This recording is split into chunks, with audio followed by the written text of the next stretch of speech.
Machalo kumalame Uganda iwayom machalo Acholi sub-region iwayom machalo Pade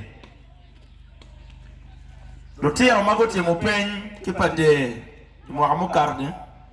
lutino P7 lutino Pieraboro Wia Beach guno first grade wan iwayom dano do don chingito twal o chame olo ento wamirne obed on record ni lutino Pieraboro Wia Beach kipade guno first grade pade onyono la mo wam pin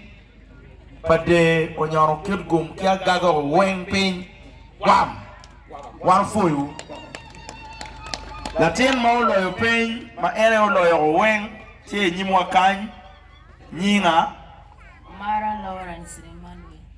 Omara Lawrence Emmanuel ene yono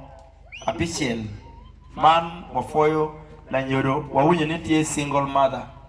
mono let magati ukere in itie machalo chaden paluchano jemo ipade eno jemo kipendo mono tawo ni luchano jemo ni ubero la kongwi dano ke gwen ko luchano jemo watika jemo kipeny watika jemo ki yenyu tich watika jemo ki tute wan machalo aslas so amira kwany kar me fono area MP penyi ene wen lutino timo maluba ki motivation ma ki bot area MP mama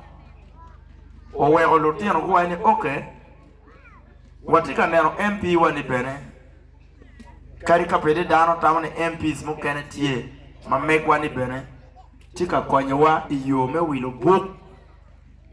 kije mukene wan fui wono report ni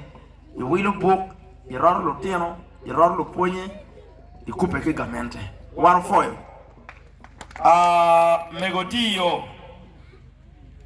megodio an mene yami ngecha mano frati primary ana tamni dio wen bir la show si tien in bendare i il rom pamono malo matek mada en gen lutino mago karo penye mergo ngeni kare bibiro mano indo ipere officer dio